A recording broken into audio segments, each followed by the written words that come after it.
नमस्कार. पालक शिक्षक संघ इचलकरंजी मार्फत MHT-CET 2021 परीक्षा तयारीसाठी घेतल्या जाणाऱ्या या ऑनलाईन कार्यक्रमामध्ये मी डॉक्टर अमोल पाटील गडिंग्लज आपलं सहर्ष स्वागत करतो. आज आपण CET 2021 परीक्षेमध्ये केमिस्ट्री विषयाच्या अभ्यासक्रमावर सविस्तर चर्चा करणार आहोत. CET परीक्षेमध्ये विचारले जाणारे सर्व प्रश्न हे महाराष्ट्र स्टेट बोर्डच्या पुस्तकातूनच येतात, त्यामुळे आपण त्याची तयारी प्रामुख्याने करायची आहे. त्यामध्ये जवळपास 20% वेटेज हे 11वीच्या अभ्यासक्रमाला असेल, तर 80% वेटेज जे आहे ते 12वीच्या अभ्यासक्रमाला असेल. 11वी सिलेबस MHT-CET 2021 साठी जो आहे त्यामध्ये 9 टॉपिक आहेत. या 9 टॉपिकवर अप्रॉक्सिमेटली 10 क्वेश्चन विचारले जाऊ शकतात. 12वीचे 16 टॉपिक आहेत आणि या 16 टॉपिकवर उरलेले 40 क्वेश्चन विचारले जाऊ शकतात. मग आपण पहिल्यांदा 11वीचा जो वेटेज टॉपिक आहेत त्या 11वीच्या टॉपिकचं वेटेज वाईज आपण डिस्कशन करायचं आहे. 11वी सिलेबस कोणताही डिलीटेड नाही, त्यामुळे मुलांनी तो सगळाच करायचा आहे. आता पहिला टॉपिक जो त्यामध्ये आहे some basic concepts of chemistry. हा टॉपिक तसा एका मार्काला विचारू शकतात, म्हणजे एक क्वेश्चन त्यावरचा असू शकतो. त्यामध्ये SI युनिट्स, मग त्यामध्ये डिराइव्ह युनिट्स आहेत, फंडामेंटल युनिट्स आहेत, ते मुलांनी परफेक्ट करायचे आहेत. लॉज ऑफ केमिकल कॉम्बिनेशन आहेत, मोल कन्सेप्ट आहे, आणखी ॲटॉमिक अँड मोलेक्युलर मासेस त्याच्यावरती क्वेश्चन विचारले जातात. मोल कन्सेप्ट जी आहे ती खूप महत्त्वाची आहे, ज्यामध्ये आपल्याला नंबर ऑफ मोलचं रिलेशन हे ॲक्च्युअल माससोबत, व्हॉल्यूमसोबत आणि नंबर ऑफ पार्टिकलसोबत लावायचं आहे. स्ट्रक्चर ॲटम टॉपिक हा यामध्ये खूप पॉईंट्स आहेत. यामध्ये एक क्वेश्चन विचारू शकतात किंवा कदाचित विचारले तर 2 क्वेश्चनसुद्धा विचारू शकतात. या टॉपिकमध्ये आपल्याला atomic number, mass number, isotopes, isobars आणि क्वांटम नंबर्सवरती जास्त फोकस करायचा आहे. या टॉपिकमध्ये अजून एक महत्त्वाचा पॉईंट म्हणजे इलेक्ट्रॉनिक कॉन्फिगरेशन. ॲनॉमलस बिहेवियर, क्रोमियम आणि कॉपरचं जे आहे त्याच्यावरती क्वेश्चन सहसा जास्त विचारलेले आहेत. केमिकल बॉन्डिंग हा 11वीमधला महत्त्वाचा टॉपिक. त्यावरती 1 ते 2 क्वेश्चन विचारू शकतात.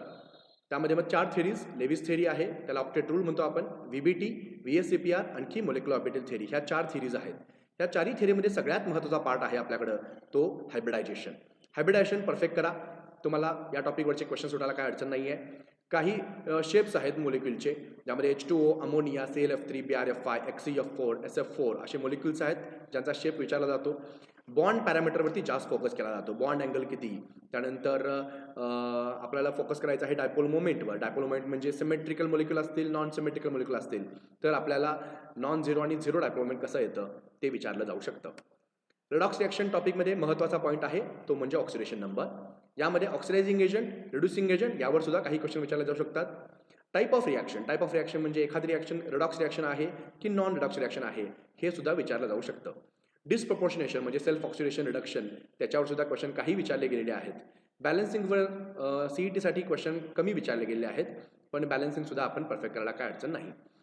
आता एलिमेंट्स ऑफ ग्रुप 1 and 2 हा टॉपिक तसा इनऑर्गॅनिक केमिस्ट्री असल्या कारणानं थेरॉटिकल बेस्ड टॉपिक आहे. ह्याच्यामध्ये हायड्रोजनची केमिस्ट्री आहे, अल्कली आणि अल्कलाईन अर्थ मेटलची केमिस्ट्री आहे. यामध्ये आपल्याला फोकस करायचा आहे तो म्हणजे trends in physical and chemical properties. मग ट्रेंडमध्ये प्रामुख्याने आपल्याला ॲटॉमिक साईज असेल किंवा इलेक्ट्रोनिगेटिव्हिटी, आयनेशन एन्थाल्पी, आणखी केमिकल प्रॉपर्टीजमध्ये reaction with hydrogen, reaction with oxygen, reaction with halogen, water यासोबत आपण बघायचं आहे. स्टेट्स ऑफ मॅटर हा या 2 पॉईंटवर डिपेंड आहे, टाईप ऑफ इंटरमोलिक्युलर इंटरॅक्शन आणखी गॅस लॉज. पण टाईप्स ऑफ इंटरमोलिक्युलर इंटरॅक्शनमध्ये एक्झाम्पल तुम्हाला विचारू शकतात. Dipole dipole interaction, dipole induce dipole interaction, ion dipole आणि डिस्पर्शन फोर्सेसची एक्झाम्पल विचारू शकतात. गॅस लॉज जे आहेत त्या गॅस लॉजवरती एखादा प्रॉब्लेम विचारू शक्यता आहे.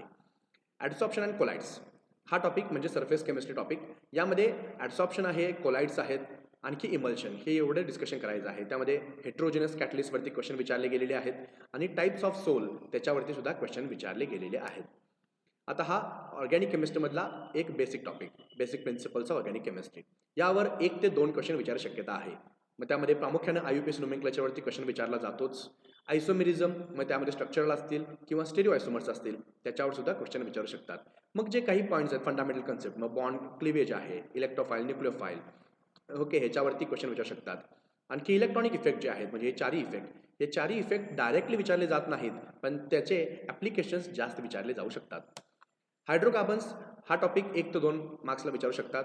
त्यामध्ये ह्या काही टिपिकल रिॲक्शन्स आपण डिस्कशन करायच्या अगदी महत्त्वाच्या आहेत. Halogenation of alkane, Wurtz reaction, ozonolysis of alkene, hydration, dehydration किंवा एखादा कंपाऊंड ॲरोमॅटिक आहे की नॉन ॲरोमॅटिक हे सुद्धा विचारलं जाऊ शकतं. आता ऑर्गॅनिक केमिस्ट्रीचा जर फक्त ओव्हरव्ह्यू घ्यायचा म्हटला तर आपण नेम रिॲक्शन्स अगदी परफेक्ट करायचे आहेत. मल्टी स्टेप कन्व्हर्जन्स म्हणजे A that gives B, B that gives C अशा टाईपचे क्वेश्चन्स जास्त विचारले जाऊ शकतात. आणखी आपण कॉमन नेम्सवरती जास्त फोकस करायचा आहे. म्हणजे एक मुलं काय करतात, मुलं फक्त IUPAC नोमेनक्लेचरचा विचार करतात. पण एखादी रिॲक्शन देताना कॉमन नेमसुद्धा जास्त वापरले जातात. त्यामुळे कॉमन नेमसुद्धा आपल्याला परफेक्ट करायचे आहेत. त्यामध्ये आयसोब्युटील, सेकंडरी ब्युटील, टर्शरी ब्युटील, आयसोप्रोपिल हे प्रामुख्याने विचारात घेतले जातात. आता 12वी जो सिलेबस आहे तो आपल्याला 40 क्वेश्चन्स म्हणजे 40 मार्क्ससाठी विचारला जाऊ शकतोय. त्यामध्ये आपण टॉपिक वाईज डिस्कशन करायचं आहे. यामध्ये डिलीटेड सिलेबस आणखी अनडिलीटेड सिलेबस या दोघांचा पण आपण ओव्हरव्ह्यू घ्यायचा आहे. सॉलिड स्टेट हा क्वेश्चन 2 मार्कासाठी विचारू शकतात. त्यामध्ये क्लासिफिकेशन ऑफ क्रिस्टलाइन सॉलिड्स, मग त्यामध्ये मोलेक्युलर सॉलिड्स आहे, आयोनिक सॉलिड्स आले, ओके, किंवा जायंट क्रिस्टल्स त्याला आपण कोव्हॅलंट सॉलिड्स म्हणतोय, त्याची एक्झाम्पल्स विचारले जातात. मोलर मास डेन्सिटीचे प्रॉब्लेम विचारले जातात. आणखी डिफेक्ट्सची एक्झाम्पल विचारू शकतात. यामध्ये प्रामुख्याने डिलीटेड सिलेबस आहे तो म्हणजेच electrical and magnetic properties of solid. Solutions हा टॉपिक थिअरी आणखी MCQ, थिअरी आणखी प्रॉब्लेम्स यांचं एक खूप छान कॉम्बिनेशन आहे. यामध्ये आपल्याला कोलिगेटिव्ह प्रॉपर्टीजवरती प्रॉब्लेम विचारायची शक्यता जास्त आहे. यामध्ये प्रामुख्याने जो महत्त्वाचा पॉईंट होता पॉईंट ऑफ फॅक्टर आणि त्याचं रिलेशन डिग्री ऑफ डिसोसिएशन सोबत हा पॉईंट गाळलेला आहे. आयोनिक इक्विलिब्रिया या टॉपिकमध्ये आपल्याला ॲसिड बेस थेरीज, मग आरेनियस थेरी असेल, लॉरी बॉन्स्टेड थेरी असेल किंवा लेविस थेरी असेल ती जास्त करून विचारली जाते. ओस्वाल्ड डायल्युशन लॉ म्हणजे KA, PKA, त्यानंतर KB आणि PKB त्याचे रिलेशन विचारले जातात. pHचे प्रॉब्लेम्स, बफरचे एक्झाम्पल्स, ओके, किंवा सोल्युबिलिटी आणि सोल्युबिलिटी प्रोडक्टचे प्रॉब्लेम्स सुद्धा विचारू शकतात. यामध्ये एक छोटासा पॉईंट म्हणजे कॉमन अँड इफेक्ट हा डिलीट केलेला आहे. केमिकल थर्मोडायनॅमिक्स हा फिजिकल केमिस्ट्रीमधला सगळ्यात महत्त्वाचा टॉपिक. याच्यावरती 2 ते 3 क्वेश्चन, ओके, बऱ्यापैकी 3 क्वेश्चन विचार शक्यता जास्त आहे. Again this is the best combination of theory and problems. थिअरीमध्ये बघाल तर टाईप्स ऑफ प्रोसेसेस आहेत, एक्सटेन्सिव्ह प्रॉपर्टी, इंटेन्सिव्ह प्रॉपर्टीचे examples, state function, path functions कोणते कोणते ह्याच्यावर थिअरी बेस्ड क्वेश्चन असणार. प्रॉब्लेमचा विचार कराल तर वर्कवरती प्रॉब्लेम असणार. त्यानंतर थर्मोकेमिस्ट्रीचे प्रॉब्लेम्स विचारले जाऊ शकतात. यामधला महत्त्वाचा पॉईंट एन्ट्रॉपी, गिब्स एनर्जी आणि त्याचं रिलेशन स्पॉन्टॅनिटीसोबत हे डिलीट केलेलं आहे. इलेक्ट्रोकेमिस्ट्री अजून एक फिजिकलचा महत्त्वाचा टॉपिक. यामध्ये आपण 4 पॉईंट प्रामुख्याने बघायचे आहेत अगदी महत्त्वाचे. त्यामध्ये कोरॅश लॉचे एक्झाम्पल्स, त्यानंतर फॅराडेचे प्रॉब्लेम्स, सेल पोटेन्शियल म्हणजे EMFचे प्रॉब्लेम आणि इलेक्ट्रोकेमिकल सिरीज, मग रिड्युसिंग एजंट कोण, ऑक्सिडायझिंग एजंट कोण, असे जे क्वेश्चन जास्त विचारले जातात. यामध्ये जे काही टाईप ऑफ सेल आहेत, मग ड्राय सेल असेल, लीड ॲक्युम्युलेटर असेल, फ्युएल सेल, हे डिलीट केलेलं आहे. केमिकल कॅन्डिसमध्ये प्रामुख्याने आपण फोकस करतोय तो फर्स्ट ऑर्डर रिॲक्शन आणि झिरो ऑर्डर रिॲक्शन, ओके, त्यानंतर हाफ लाईफ टाईमचा प्रॉब्लेम हमखास विचारला जाऊ शकतो. यामध्ये RNS इक्वेशन जे आहे त्याचे प्रॉब्लेम्स आणखी कोलिजन थेरी हा डिलीट केलेला सिलेबस आहे. यामध्ये आपल्याला ऑर्डर आणखी मोलेक्युलॅरिटी सुद्धा क्वेश्चन विचारले जातात. रेट कॉन्स्टंटचे सुद्धा प्रॉब्लेम अगदी सोपे प्रॉब्लेम असतात, ते पण विचारले जाऊ शकतात. एलिमेंट ऑफ ग्रुप 16, 17, 18 म्हणजे P ब्लॉक एलिमेंट आपल्याला हा 2 मार्कासाठी विचारू शकतात, 2 किंवा 3 मार्क्स.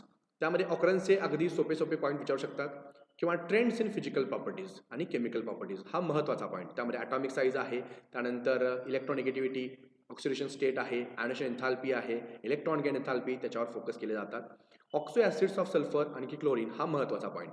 आणि आपल्याला इंटरहॅलोजन कंपाऊंड जे आहेत मग त्यामध्ये खूप एक्झाम्पल येतात. ClF3 आहे, BrF5 आहे, IF7 आहेत, त्याचे स्ट्रक्चर विचारले जातात. आणि स्ट्रक्चर ऑफ झेनॉन कंपाऊंड्स हा एक टेबल आहे, तो टेबल आपल्याला परफेक्ट करायचा आहे.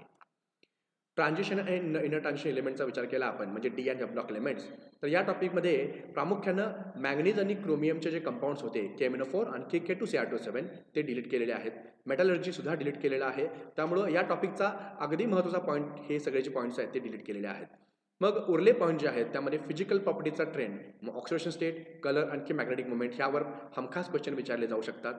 लॅन्सरॉन कॉन्ट्रॅक्शनमध्ये बेसिसिटी आहे आणि दुसरा केमिकल ट्विन्स त्याच्यावरती क्वेश्चन विचारले गेलेले आहेत. कोऑर्डिनेशन कंपाऊंड्स टॉपिकमध्ये तसे पॉईंट्स खूप आहेत. मग त्यामध्ये IUPAC नोमेनक्लेचर, AN, त्यानंतर आयसोमेरिझम आणखी व्हॅलन्स बॉन्ड थेरीवरून काही मोलिक्युलचे स्ट्रक्चर्स विचारले जातात. याचा एक महत्त्वाचा भाग म्हणजे क्रिस्टल फील्ड थेरी, ऑक्टेहायड्रल कॉम्प्लेक्स आणखी टेट्राहायड्रल कॉम्प्लेक्स हे डिलीट केलेलं आहे. कोऑर्डिनेशन कंपाऊंड टॉपिकमध्ये आपल्याला तसे खूप पॉईंट डिस्कशन करायला मिळतात. ओके, त्यामध्ये आपल्याला अजून आयर्विंग विल्यम सिरीज जी आहे त्याच्यावर सुद्धा क्वेश्चन विचारला जाऊ शकतो. आता हॅलोजन डेरिव्हेटिव्ह्ज किंवा इथून पुढचे जे ऑर्गॅनिकचे टॉपिक्स आहेत, ते ऑर्गॅनिकच्या टॉपिक्सवरती आपण महत्त्वाचा फोकस करायचा आहे प्रिपरेशन आणखी केमिकल रिॲक्शनवरती. म्हणजे प्रिपरेशन आहेत, केमिकल प्रॉपर्टीज आहेत आणि काही फिजिकल प्रॉपर्टीजचा ट्रेंड विचारला जातो, ज्यामध्ये बॉइलिंग पॉईंट आणि सोल्युबिलिटी महत्त्वाचा आहे. आता हॅलोजन डेरिव्हेटिव्हमध्ये 2 महत्त्वाचे पॉईंट्स आहेत. ऑप्टिकल ॲक्टिव्हिटी आहेच, आणखी SN1 आणखी SN2. त्यामध्ये मग लॅबोरेटरी टेस्ट आणखी युजेस डिलीट केलेलं आहे. अल्कोहोल फिनॉल इथरमध्ये तसं हायड्रेशन, डिहायड्रेशन सिलेबसमधून डिलीट केलं. पण हायड्रोकार्बन टॉपिकमध्ये हे असल्याकारणाने मी मुद्दाम इथं नोंद केलेला आहे. रिॲक्शन्स विथ ग्रिग्नार्ड रिएजन हा खूप महत्त्वाचा पॉईंट आहे. त्यानंतर विल्यमसन सिंथेसिस आणि एक्सेप्शन्स किंवा लिमिटेशन जे आहेत, या टॉपिकवरती जास्त विचारले जाऊ शकतात. अल्डिहाइड्स, केटोन्स, कार्बोक्सिलिक ॲसिड हा ऑर्गॅनिकमधला सगळ्यात महत्त्वाचा टॉपिक. या टॉपिकवरच्या काही महत्त्वाच्या नेम रिॲक्शन्स, ज्यामध्ये अल्डोल रिॲक्शन आहे, कॅनिझरो रिॲक्शन आहे, हॅलोफॉर्म रिॲक्शन आहे, त्या विचारल्या जातात. आणि या टॉपिकमधला हमखास विचारला जाणारा क्वेश्चन म्हणजे ॲसिडिटी ऑफ कार्बोक्सिलिक ॲसिड. जसा ॲसिडिटी कार्बोक्सिलिक ॲसिडची इम्पॉर्टंट आहे, तशी अमाइन्समध्ये बेसिसिटी सुद्धा तितकीच इम्पॉर्टंट आहे. बेसिसिटी ऑफ अमाइन्स किंवा ॲसिडिटी ऑफ कार्बोक्सिलिक ॲसिड याच्यावरती हमखास क्वेश्चन विचारला जातो. अमाइन्समध्ये मग बाकीच्या रिॲक्शन जे आहेत, हॉफमन बोमॉइड असेल किंवा स्टीफन रिॲक्शन असेल किंवा इथं हिन्सबर्ग टेस्ट ज्या आहेत, त्या जास्त महत्त्वाच्या आहेत. बायोमॉलिक्युल्स टॉपिक तसा बघायला गेला तर हा अगदी थेरी बेस्ड टॉपिक आहे, ज्यामध्ये ग्लुकोजचे ॲनालिटिकल एव्हिडन्स त्याच्यावरचे क्वेश्चन विचारले जातात.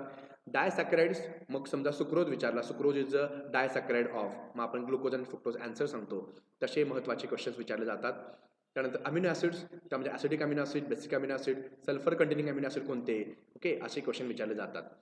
आता पॉलिमर केमिस्ट्रीचा विचार कराल तर क्लासिफिकेशन ऑफ पॉलिमर्स, म्हणजे एखादा पॉलिमर कोणत्या क्लासमध्ये बसतो, असे क्वेश्चन विचारले जातात. आणि एक आपण टेबल परफेक्ट करायचा आहे या टॉपिकमध्ये, ज्यामध्ये तुम्ही एका बाजूला पॉलिमर्स लिहा, दुसऱ्या बाजूला त्याचे मोनोमर्स लिहा आणि मग एक कॉलम घ्या युजेसचा. ते पॉईंट अगदी महत्त्वाचे असतील.